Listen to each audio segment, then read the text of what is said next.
A gente costuma brincar que, olha, eu posso até não estar querendo vender minha empresa, mas eu preciso estar organizado o suficiente para que, se um dia eu queira, eu não gaste tempo com isso. Para vender, alguém tem que querer comprar. É Né? isso. Então, você tem que estar preparado para que esses dois momentos se casem.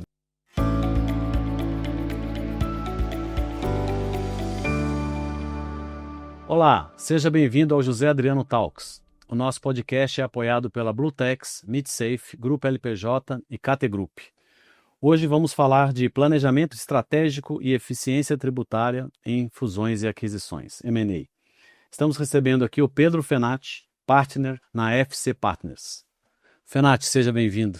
Muito obrigado, Zé. Muito obrigado pelo convite. É uma satisfação estar podendo conversar um pouco aqui com você a respeito desses temas Eu que tão agradeço. importantes. Fala um pouquinho da sua trajetória aí até o momento aí que você está trabalhando com os M&As para a gente falar um pouco desses cenários aí. Claro. Então, eu fui estudante, né, de administração, me formei em administração e contabilidade pelo IBMEC e fiz uma pós em finanças pela UFMG. E desde o do primeiro momento, assim, eu me interessei muito por essa parte de valuation, essa parte financeira, né, que faz muito sentido pelos cursos que eu fiz. E aí eu fui entrando nesse universo, comecei a trabalhar numa empresa chamada BTS Properties, que ela faz muita estudo de viabilidade para implementação de projetos build-to-suit, para, enfim, galpões, né? Ela faz muito essa questão focada nessa questão logística de centro de distribuições. E depois, logo cedo, eu fui para a FC Partners também, focado nessa parte de valuation para empresas, né? E não só em projetos imobiliários, mas em projetos mais específicos para empresas de qualquer tipo de setor, sabe? É essa que realmente foi onde que eu me encontrei, né? Então, desde muito jovem, começando na FC como um analista e posteriormente me tornando sócio de lá, foi, enfim, um match perfeito que eu tive aí na minha trajetória profissional. E eu tô na FC já tem 10 anos, fazendo todo esse tipo de planejamento, em termos de planejamento estratégico, fusões e aquisições e implementação de técnicas de governança corporativa nas empresas. Muito legal. E os segmentos, assim, que esses 10 anos você atuou, cita aí alguns aí, tudo que Então, assim, segmento como a gente é agnóstico em relação a segmentos, né, a gente sempre atuou em todos. Então, tecnologia, saúde, educação, logística, né, com transportadoras, indústrias, enfim, a gente atuou um pouquinho e sabe tudo de todos os setores, sabe? São mais de 500 clientes aí ao longo desses 13 anos de história que a gente tem na FC.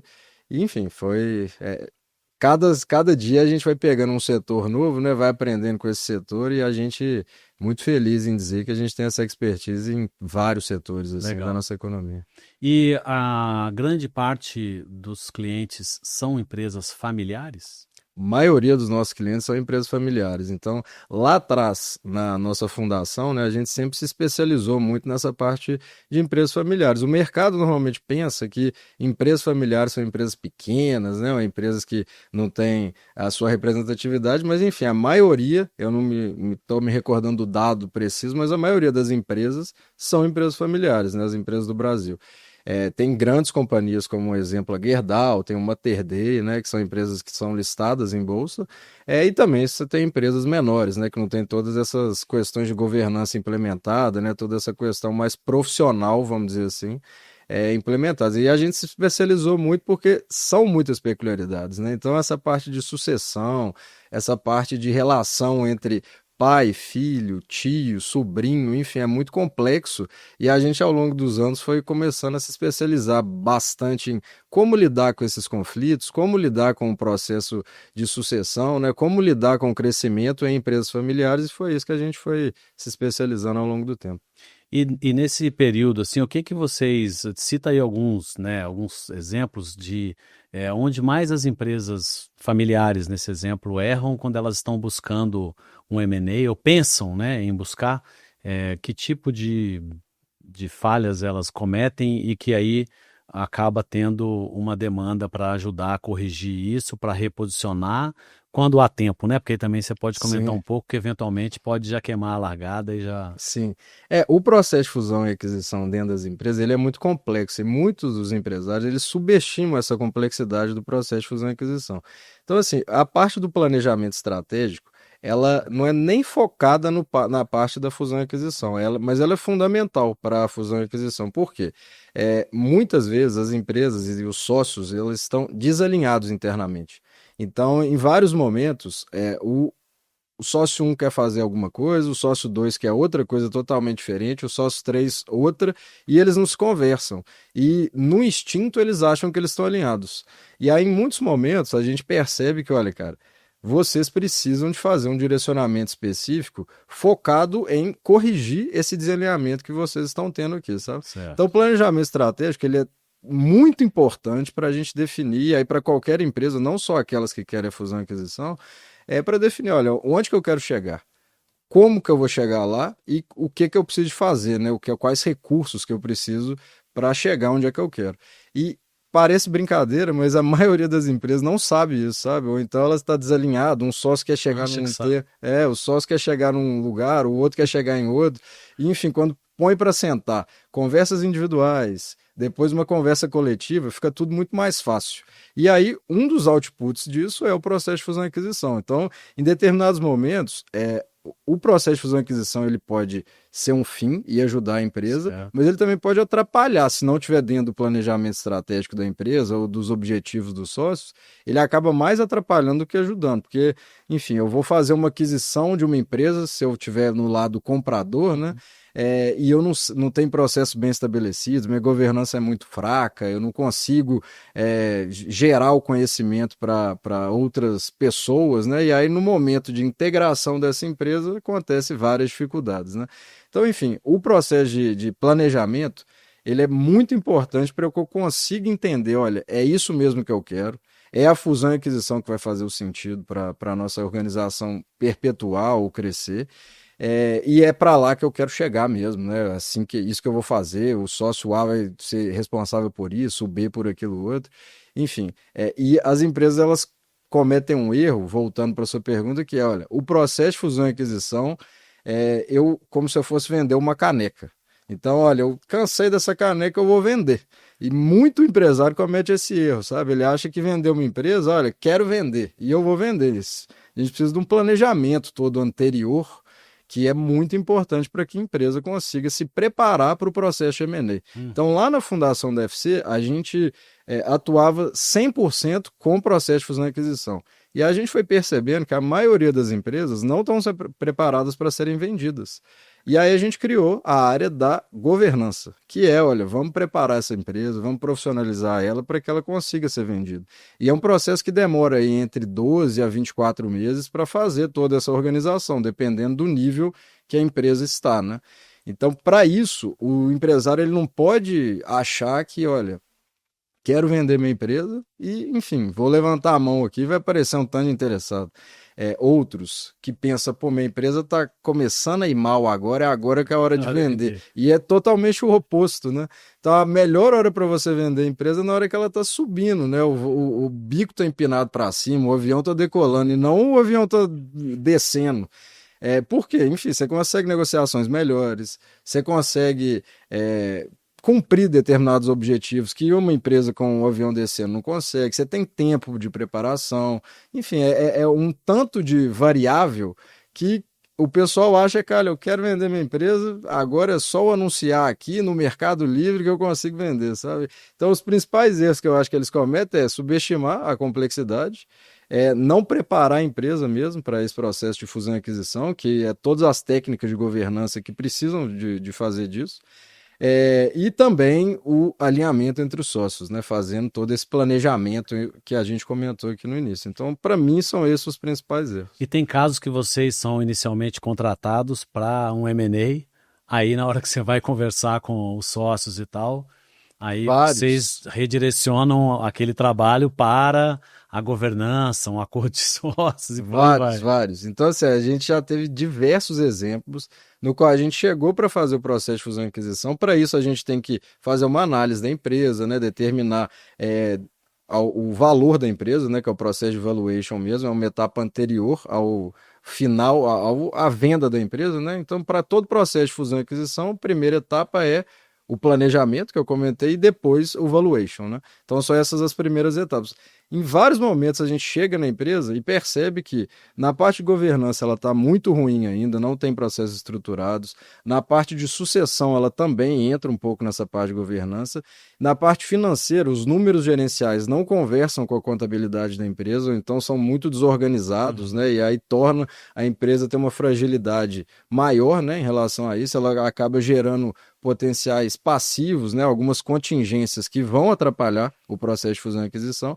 Então, nesse momento, a gente fala, olha, a gente precisa de uma etapa anterior, estruturar a empresa, preparar a empresa, profissionalizar ela para que você faça um processo de fusão e aquisição bem tranquilo e não tenha nenhum tipo de surpresa lá na frente, né? Então, é esses os E principais... nesse processo pode até mudar o interesse da empresa de eventualmente vender, o cara descobre que a empresa ficou melhor do que estava e por aí vai, né? Não, e em muitos casos, assim, por isso que a primeira etapa é o planejamento, porque assim, o cara pode pensar, olha, a melhor saída para mim é vender a empresa. Por quê? Porque eu não tenho sucessão, eu estou brigando muito com meu sócio, ou então, cara, cansei, quero mexer com outro setor, ou então, olha, tá tendo uma consolidação no mercado e eu tenho que aproveitar essa onda, porque eu não consigo competir de igual para igual com as multinacionais, né, que estão entrando nesse mercado. Então, enfim, isso tudo acontecendo, o pessoal pensa, olha, não é o momento certo de vender a empresa, ou, cara, é o momento e eu nem estava pensando nisso. Se eu não fizer esse movimento agora, eu vou acabar perdendo mercado, meu avião vai embricar para baixo, e aí sim é o pior momento de eu tomar essa decisão, sabe? E vocês trabalham tanto com empresas compradoras quanto vendedoras? Isso. A gente associa, o mercado chama de sell side, que são empresas que estão querendo ser vendidas, e o buy side, que são empresas que querem comprar outras empresas. Então, olha, faz parte da minha estratégia entrar num novo mercado ou lançar um novo produto comprando outras empresas, porque eu acho que vai cortar caminho aqui, eu vou passar por um período de aprendizado um pouco menor, e aí as empresas tomam essa decisão de adquirir outras para facilitar o meu crescimento ou a minha estratégia, o meu planejamento que eu tenho definido lá atrás, sabe?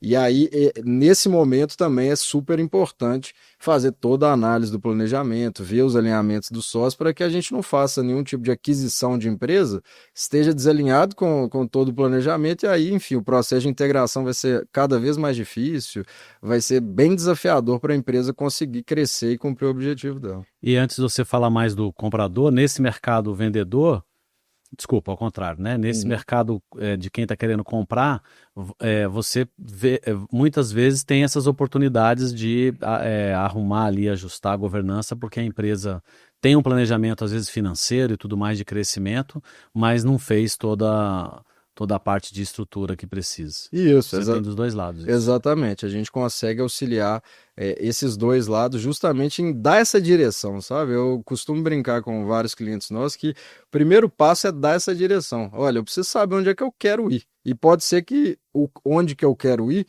eu não consiga chegar sozinho. E aí sim a gente pensa, olha, vamos fazer uma estratégia de aquisições de empresas aqui que vão facilitar esse caminho de onde que eu quero ir. Ou também na parte na parte vendedora, né? Eu posso pensar, olha, eu realmente estou com uma deficiência grande aqui nesse processo, eu estou com um problema grande aqui no meu time, vai ser importante eu ter um sócio novo para clarear. E aí o processo de venda, ele não é integral, né? A gente capta um novo sócio para conseguir crescer a empresa e atingir o objetivo final desse sócio. Pode ser uma venda integral, pode ser um parcial, pode ser só um investidor, pode ser uma fusão. Você tem vários cenários. Vários cenários. Que a partir do momento que você entendeu o planejamento estratégico, o que a empresa efetivamente busca, você consegue fazer esse match, vamos dizer Exatamente. assim. Então, assim, a fusão e aquisição, processo de M&A, ele tem diversas oportunidades e diversas frentes. E são todas essas que você citou. Eu posso fazer uma venda integral, eu posso fazer uma compra integral de uma empresa, eu posso vender metade, eu posso captar um investidor estratégico que vai me auxiliar em vários outros assuntos definidos no planejamento estratégico.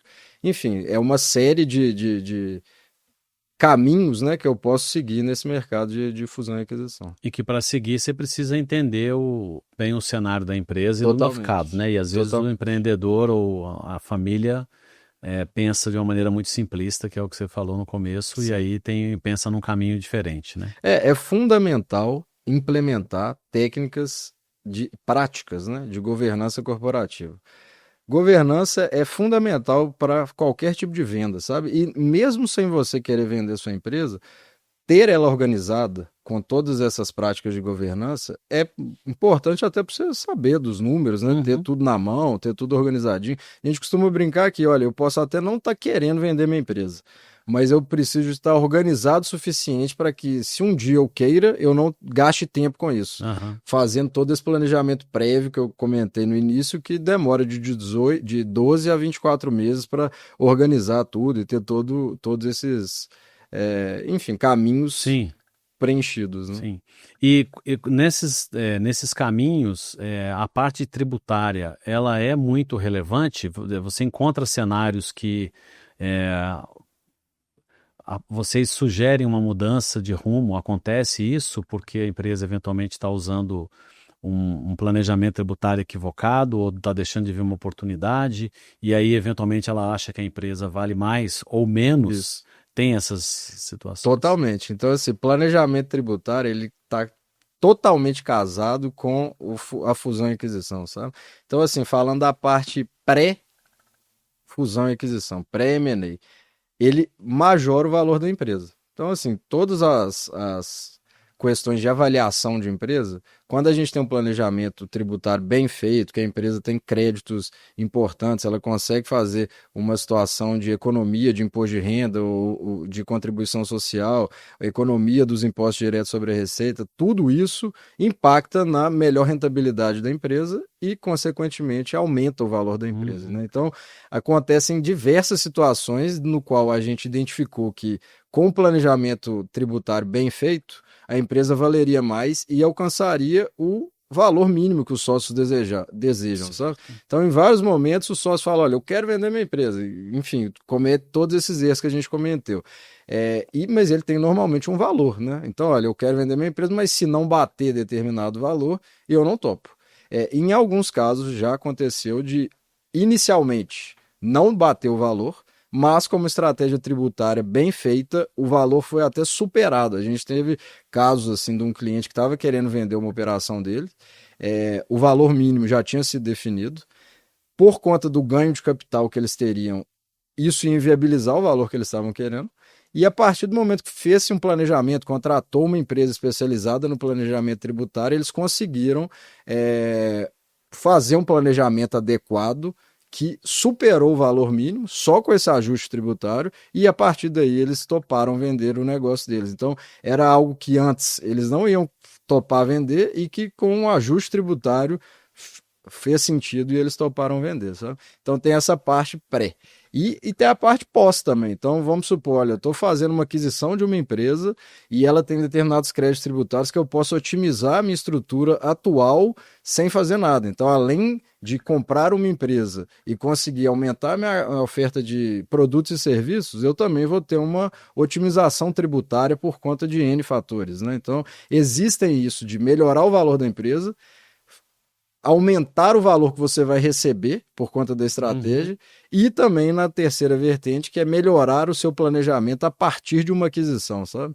Então, o tributário com o M&A, ele é muito casado. Todas as operações que têm um bom planejamento tributário, as empresas tendem a ter um valor melhor de mercado, sabe? E aí você está falando de um planejamento tributário em geral complexo ou eventualmente até um planejamento tributário simples do ser lucro presumido ou real tem de todas as montas? Como que Tem, é isso? tem dos dois casos. Então, tem casos que são extremamente simples mesmo, que são pequenos ajustes que podem fazer isso. Lógico, tem que contratar um profissional adequado para isso, né? Porque o que eu vejo é que muitas empresas elas acabam abraçando, querendo fazer tudo sozinho. Uhum. Então, vou fazer o planejamento tributário sozinho, vou consultar só o meu contador aqui, tudo bem.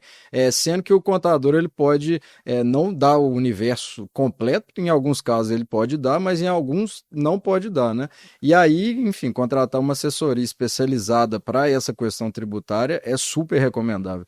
E isso também no processo de fusão e aquisição é a mesma coisa, né? Muitas vezes o empresário acha, eu vou vender minha empresa, eu vou fazer isso aqui sozinho, ele acaba deixando dinheiro no mercado, né? Porque o papel do assessor tributário, do assessor do M&A, da fusão e aquisição, é melhorar o valor da empresa, né? É trazer mais dinheiro para o acionista. Isso é o final das contas, né? E acaba fazendo uma continha. Ele acha que está economizando, mas na Acha que verdade tá ele está deixando de deixando de ganhar. ganhar, exatamente. Isso acontece muito, muito mesmo. Então, em vários casos a gente entrou numa negociação com o valor já pactuado e após algumas análises, né, em muita coisa tributária também, a gente conseguiu melhorar o valor da empresa. Então, o valor que o empresário iria pagar para o assessor mais do que compensou o pagamento disso, sabe? Então, em muitos casos isso acontece e o empresário acaba não percebendo, né, esse valor, ele pensa de uma forma diferente.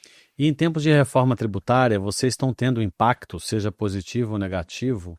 Porque, vamos dizer, a reforma já deve ter uns 2 anos que a gente começou a crer que efetivamente ia acontecer dessa vez. E em janeiro, né, dezembro, janeiro, efetivou a lei complementar. Então, está aí a reforma tributária posta com período de transição até 2032, um modelo novo a partir de 33. Isso, esse ano, está atrapalhando ou ajudando esse mercado de M&A e o quanto isso está impactando?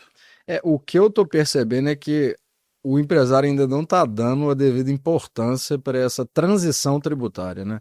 Então, vários deles que eu já conversei, eles estão postergando essa transição que precisa ser feita a partir do ano que vem, né? Com efeitos monetários, eu acredito que a partir de 2027, né? Correto. Então, muitos deles ainda não caiu um pouco da ficha, não.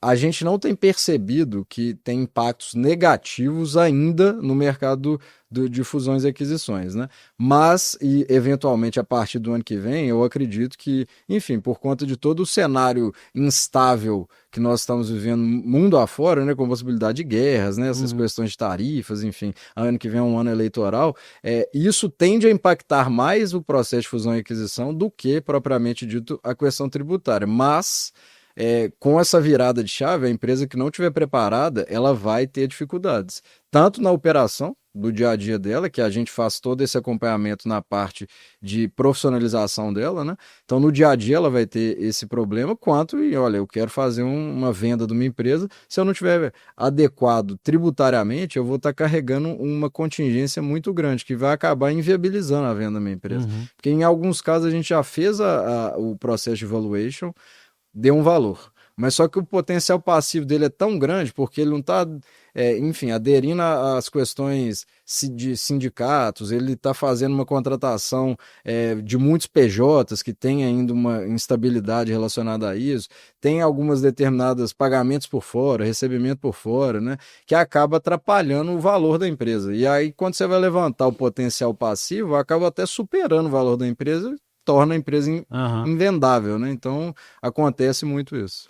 Em termos de reforma, nos processos que vocês participaram e do que vocês acompanham esse ano, como o impacto efetivo é a partir de 27, vocês não perceberam impacto nem positivo nem negativo. Exatamente. Por enquanto não, mas em todo o processo que a gente está começando agora, a partir desse segundo semestre, esse é um tema já que já está sendo levantado, sabe? Porque como tem a questão dos benefícios, né? Então hoje você pega um caso que a empresa tem um benefício qualquer que seja, né? Então a reforma tributária vai fazer com que esse benefício seja extinto e aí conforme o caso ele pode ser extinto em 33, né? Pode ser extinto antes. Tem a questão parcial que vai ter onde você vai aumentando o IBS e reduzindo o ICMS e o ISS. E aí eu vejo que, dependendo da negociação, isso aí vai trazer tanto impactos positivos quanto negativos, né? Onde a empresa tem um galpão logístico, uma fábrica, por exemplo, né? E aí, eventualmente, hoje ela tem um benefício, ou ela não tem um benefício, mas ela está lá porque por alguma situação qualquer. Então, essa avaliação da localização e dos benefícios vai trazer um impacto. Mas como você falou, como o impacto começa a partir de 27, né? E tem as outras coisas todas que as empresas precisam se preparar, isso dá um delay aí para começar a gerar efeito e impacto, né? E eu não tenho dúvida que essa mudança ela vai gerar oportunidades de fusão e aquisição, mas também algumas empresas que já estavam preparadas para passar por esse processo, elas vão ter que voltar umas casas a Sim, mais para se preparar, porque ao mesmo tempo que abre determinadas oportunidades, pode fechar outras, né? Então, isso. é muito importante o empresário estar bem atento a todo esse impacto É tributário o que você dessa falou, pode reforma. ser até a hora de alguém acelerar uma venda, porque a reforma vai fazer com Exatamente. que o valuation reduza, né? Por Exatamente exemplo. isso. Esse é um ótimo exemplo. É.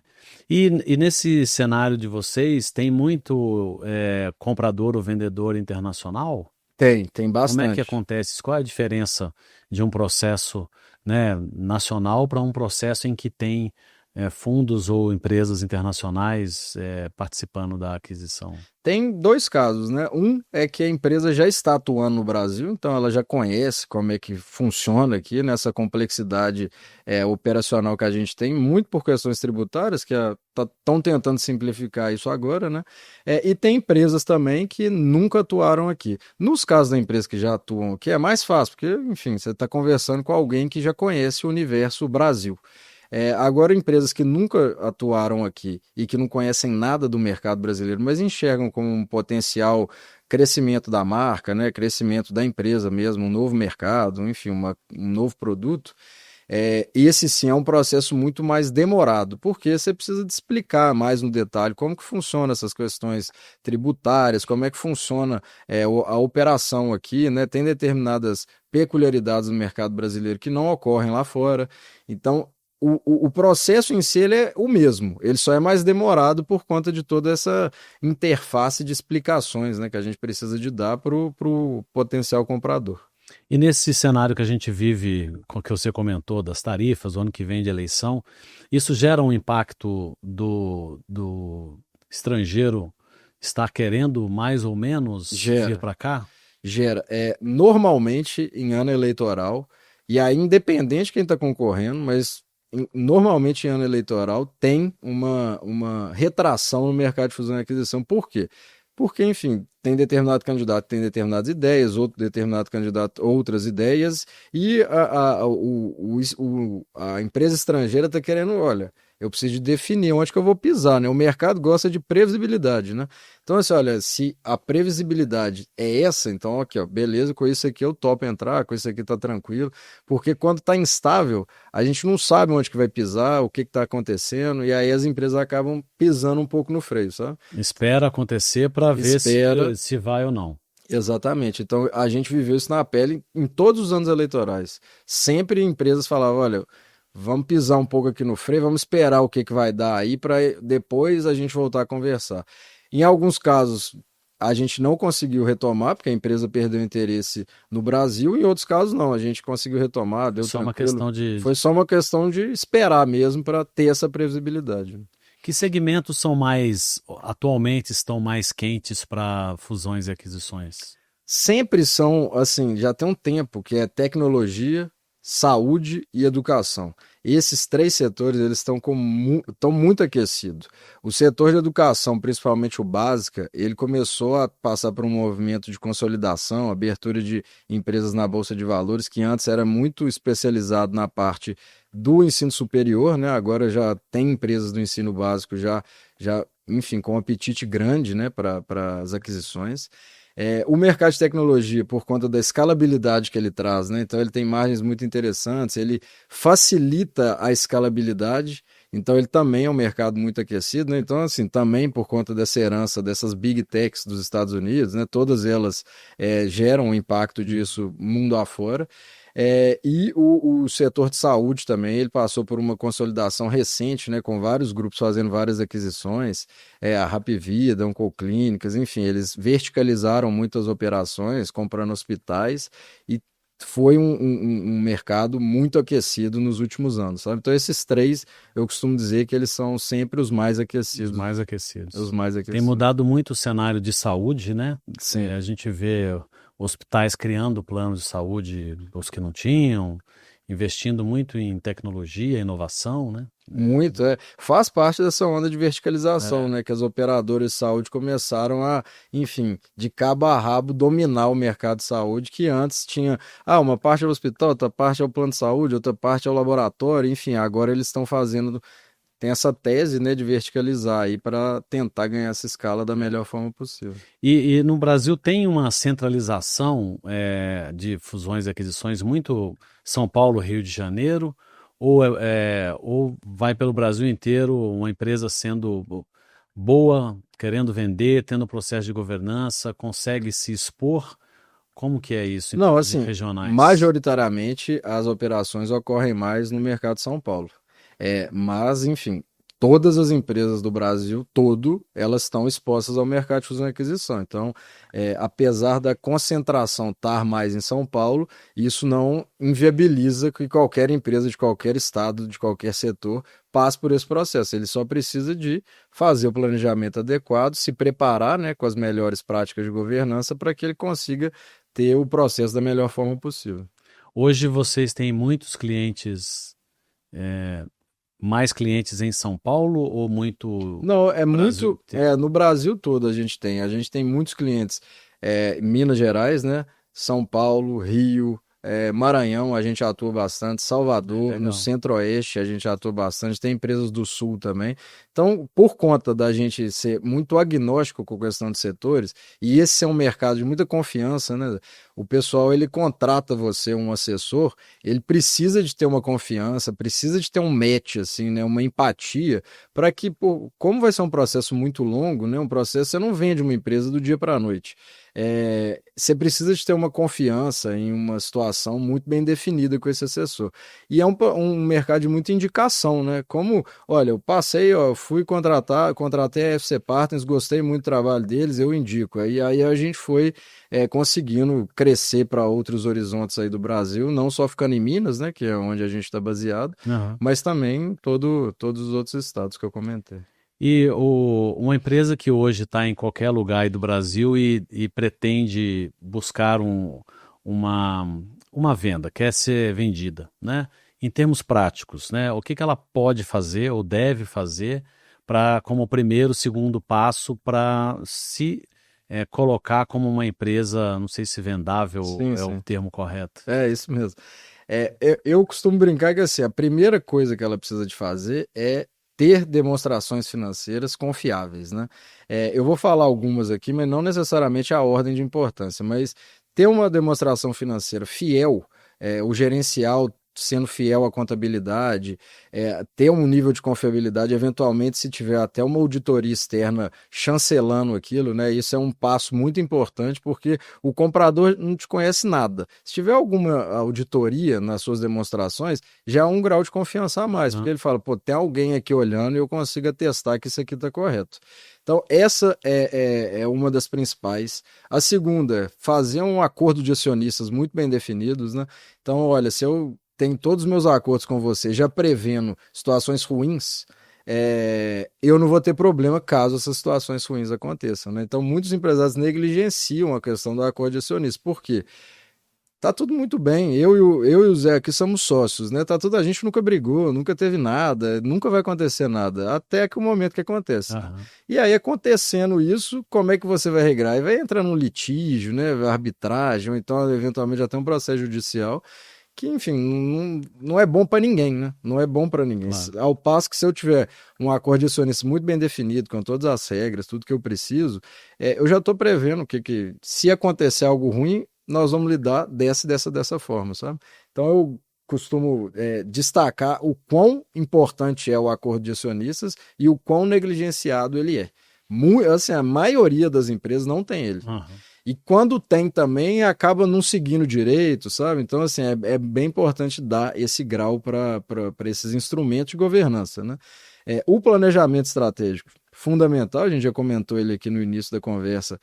Sem ele, eu não consigo dar uma direção para onde que eu quero ir, como que eu vou chegar, quais recursos que eu vou utilizar.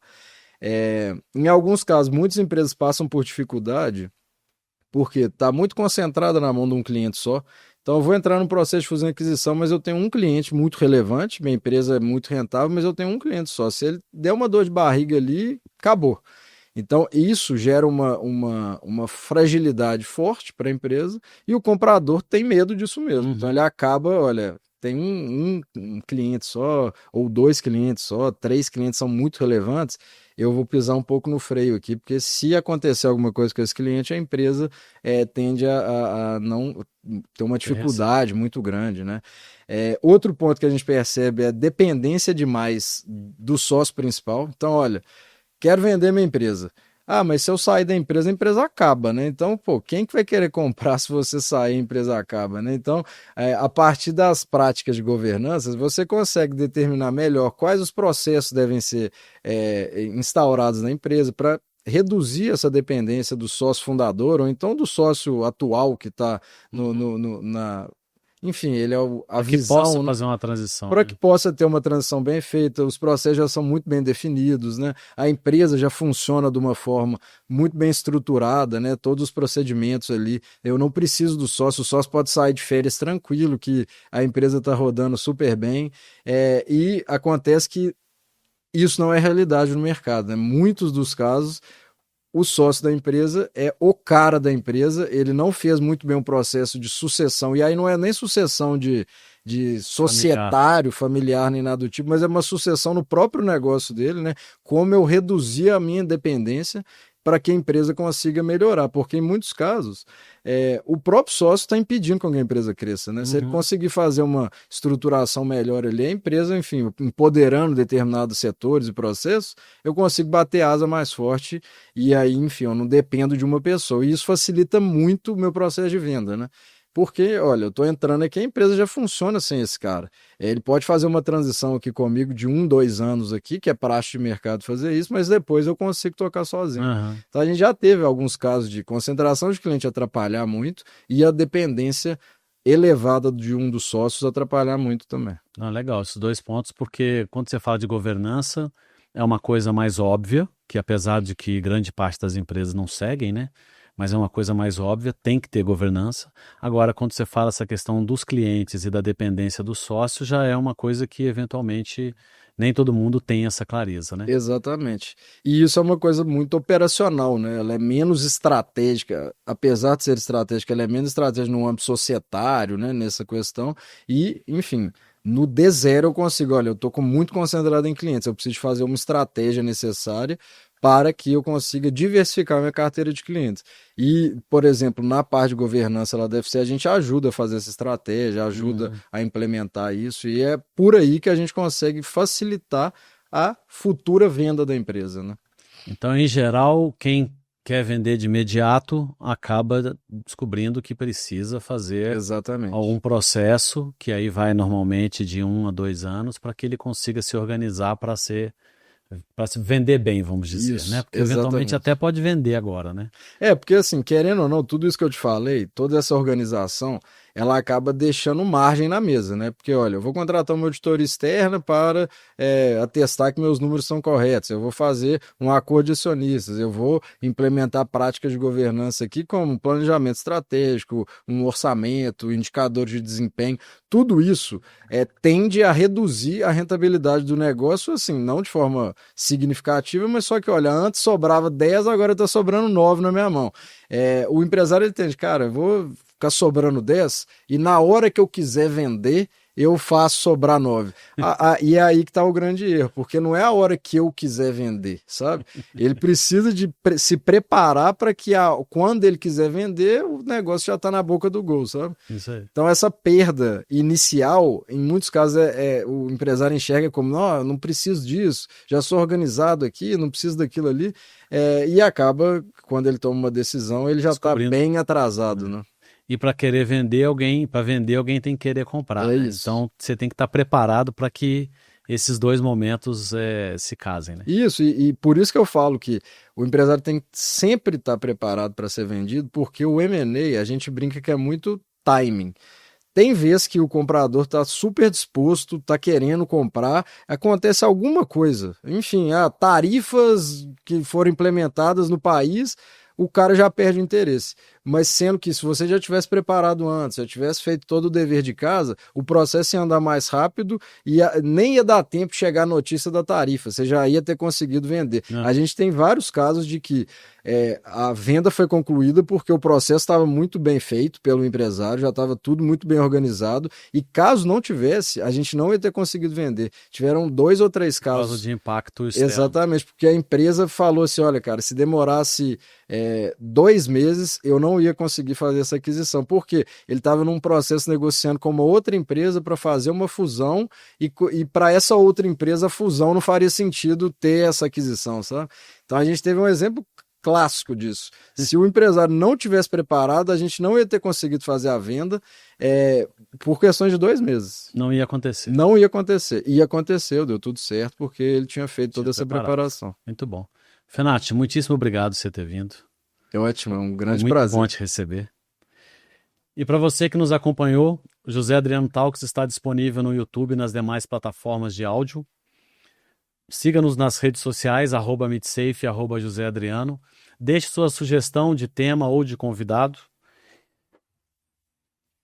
Esse podcast é apoiado pela Blutex, Mitsafe, Grupo LPJ e KT Group. Obrigado e até o próximo.